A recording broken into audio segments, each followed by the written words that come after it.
నమస్తే, welcome to college TV. Big breaking చూస్తున్నాం. భారత్ పాకిస్తాన్ మధ్య యుద్ధ మేఘాలు కమ్ముకున్న వేళ అమెరికన్ ప్రెసిడెంట్ డొనాల్డ్ ట్రంప్ చొరవతోటి మొత్తానికైతే రెండు దేశాలు కూడా సీజ్ ఫైర్ చేస్తున్నట్టుగా, రెండు దేశాలు కూడా పరస్పర అంగీకారం చేస్తున్నట్టుగా అమెరికన్ ప్రెసిడెంట్ తన ట్విట్టర్ వేదికగా స్పష్టం ఇవ్వడం జరిగింది. అదేవిధంగా భారత విదేశాంగ శాఖ సంబంధించినటువంటి కీలక ప్రెస్ మీట్లో జస్ట్ ఇంతకు ముందే విదేశాంగ శాఖ సెక్రటరీ ఎవరైతే ఉన్నారో విక్రమ్ మిశ్రీ, ఆయన కూడా స్వయంగా ఇరు దేశాలు కూడా పరస్పర అంగీకారంతో సీజ్ ఫైర్కు ఒప్పుకున్నట్టుగా చాలా స్పష్టంగా తెలుస్తూ ఉంది. దీనికి సంబంధించి అఫీషియల్ ప్రకటన ఆల్రెడీ మన దేశ విదేశాంగ శాఖ కూడా రిలీజ్ చేయడం జరిగింది. ఏప్రిల్ 22వ తారీఖున పహల్గామ్ ఉగ్రవాద దాడి తర్వాత భారతదేశంలో ఉన్నటువంటి పౌరులను, అమాయకమైన పౌరులను పాకిస్తాన్లో ట్రైన్ అయినటువంటి ఉగ్రవాదులు ఎవరైతే ఉన్నారో ఈరోజు వాళ్ళందరూ కూడా దుర్మార్గంగా మన దేశ అంతర్భాగంలోకి చొరబడి టూరిస్ట్ అయినటువంటి కొంతమంది భారతీయులను 26 మందిని చంపడం జరిగింది. దానిలో ఒక నేపాలి కూడా ఉండడం జరిగింది. సో ఈ క్రమంలో భారతదేశం చాలా సీరియస్గా తీసుకొని పాకిస్తాన్ను అన్ని విధాలుగా అష్టదిగ్బంధనం చేసే విధంగా చాలా పెద్ద ఎత్తున ప్రయత్నం చేసింది. ఒకవైపు సింధు జలాల ఒప్పందం ఏదైతుందో దాన్ని రద్దు చేస్తూనే, ఇంకొక వైపు భారత గగనతలంలోకి పాకిస్తాన్ ఫ్లైట్లను అలౌ చేయకపోవడం కావచ్చు, లేదంటే నావీ పోర్ట్స్ దగ్గర పాకిస్తాన్ సంబంధించినటువంటి పడవలను కావచ్చు, వేరే బోట్స్ అన్నింటి కూడా అలౌ చేయకపోవడం కావచ్చు, ఇలా మొత్తానికైతే భారతదేశంలో ఉన్నటువంటి పాకిస్తాన్ పౌరులను అందరినీ కూడా పంపించేయడం, ఇవన్నీ కూడా గత 18 రోజులుగా మనందరం కూడా చూస్తున్నాం. ఇవే కాకుండా డైరెక్ట్గా ఒక 4 రోజుల క్రితం పాకిస్తాన్ మరియు పాకిస్తాన్ ఆక్యుపైడ్ కాశ్మీర్లో ఉన్నటువంటి 9 ఉగ్రవాద స్థావరాలు ఏవైతే ఉన్నాయో, లష్కరే తోయిబా కావచ్చు, జైషే మహమ్మద్ కావచ్చు, హిజాబుల్ సంబంధించినటువంటి ఉగ్రవాద సంస్థలపైన దాడులు చేసి అక్కడ ఉన్నటువంటి ఉగ్రవాదులందరూ కూడా మట్టుపెట్టే విషయం చూస్తూ ఉన్నాం. ఈ క్రమంలో పాకిస్తాన్ ప్రతిసారి కూడా సరిహద్దు వెంబడి మన భారతదేశ ఆర్మీని కవ్విస్తూనే కనబడతా ఉంది.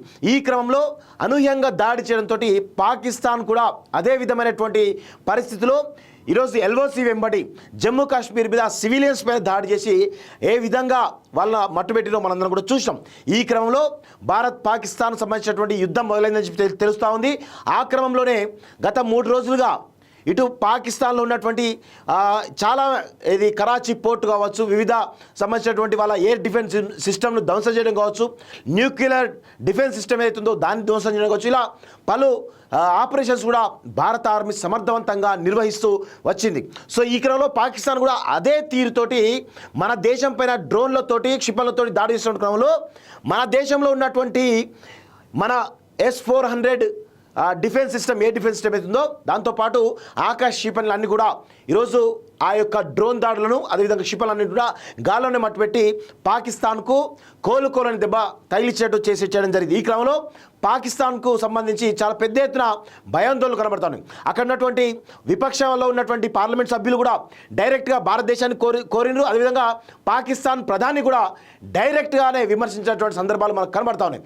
అదేవిధంగా పాకిస్తాన్లోని పౌరులు కూడా ఆ ప్రభుత్వం పైన తిరుగుబాటు జెండా ఎగురవేయడం జరిగింది. ఈ క్రమంలో ఆర్థిక సంక్షోభం కావచ్చు, పొలిటికల్గా రాజకీయ సంక్షోభం కావచ్చు, ఇవన్నీ కూడా పాకిస్తాన్ను ముప్పు తిప్పలు పెడుతున్న క్రమంలో భారతదేశం చాలా స్పష్టంగా పై చేయి అయితే సాధించడం జరిగింది. ఈ క్రమంలో ఈరోజు ఇది ఎక్కడికైనా దారిచ్చే అవకాశాలు కనబడుతూ ఉన్నాయి. పాకిస్తాన్ ప్రపంచ పటంలో లేకుండా చేసే అవకాశం అయితే చాలా స్పష్టంగా కనబడుతుందని చెప్పేసి కూడా భారతదేశ ఆర్మీ చాలా బలంగా, త్రివిధ దళాలు ఏ విధంగా బలంగా ఉన్నాయో ఆల్రెడీ ప్రపంచం అంతా కూడా చూసింది.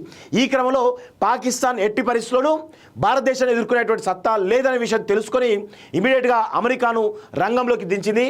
సో అమెరికాకు సంబంధించినటువంటి దౌత్యవేత్తలు కంప్లీట్గా రంగంలోకి దిగి ఇటు భారతదేశ విదేశాంగ మంత్రితో కావచ్చు, ఇటు పాకిస్తాన్ విదేశాంగ మంత్రితో ఈరోజు చర్చలు జరిపి మొత్తానికైతే సీజ్ ఫైర్ దిశగా, పరస్పర అంగీకారం చేసే దిశగా ప్రయత్నాలు చేసినట్టు తెలుస్తోంది. సో మొత్తానికైతే భారతదేశ త్రివిధ దళాల యొక్క సామర్థ్యానికి భయపడి పాకిస్తాన్ వెనక్కి తగ్గినట్టుగా చాలా స్పష్టంగా అర్థమవుతుంది.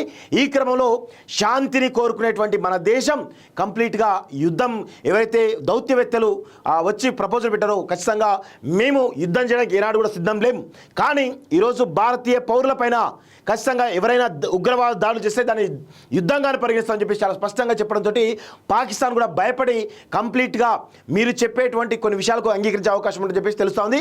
ఈరోజు మధ్యాహ్నం 3:30 గంటల సమయంలో పాకిస్తాన్ సంబంధించినటువంటి director general of military department సంబంధించినటువంటి వ్యక్తి చీఫ్ ఎవరైతున్నారో ఆయనే డైరెక్ట్గా మన భారతదేశం సంబంధించినటువంటి డైరెక్టర్ జనరల్ మిలిటరీకి కాల్ చేసి పరస్పర ఒప్పందం చేసుకోవడం జరిగింది. సీజ్ ఫైర్కు ఇరు దేశాలు కూడా అంగీకరించింది. దీనికి సంబంధించినటువంటి చర్చల ద్వారానే ఈరోజు మొత్తం కూడా చర్చల ద్వారా సమస్యలు సాల్వ్ చేసుకునే దిశగా మే 12 తారీఖు అంటే ఎల్లుండి పరస్పర దేశాలు 2 దేశాలు కూర్చొని ఏ విధంగా భారతదేశం పైన ఉగ్రవాద దాడులు జరిగాయో ఆ ఉగ్రవాద దాడులు ఎక్కడ జరిగాయి, ఏ విధంగా జరిగాయి, వాళ్ళంతా ఎక్కడ ట్రైన్ అయ్యారు అనేటువంటి కోణంలో ఖచ్చితంగా భారతదేశం ఆ దిశగా పాకిస్తాన్పై ఒత్తిడి పెంచే అవకాశం అయితే చాలా స్పష్టంగా కనబడతా ఉంది. సో ఉగ్రవాదులకు ఇక నూకలు చెల్లినట్లు కనబడుతుంది. పాకిస్తాన్ ఇక పైన ఈ లష్కరే తోయిబా కానీ జైషే అహ్మద్ కావచ్చు ఇలాంటి ఏవైతే ఉగ్రవాద సంస్థలు వస్తాయో వాటికి ట్రైనింగ్ ఇచ్చేటువంటి పరిస్థితి ఇక మీద ఉండదు అనేటువంటి విధంగా మొత్తానికైతే భారతదేశం ఎల్లుండి పాకిస్తాన్ పైన ప్రెజర్ చేసే అవకాశం అయితే చాలా స్పష్టంగా కనబడుతుంది.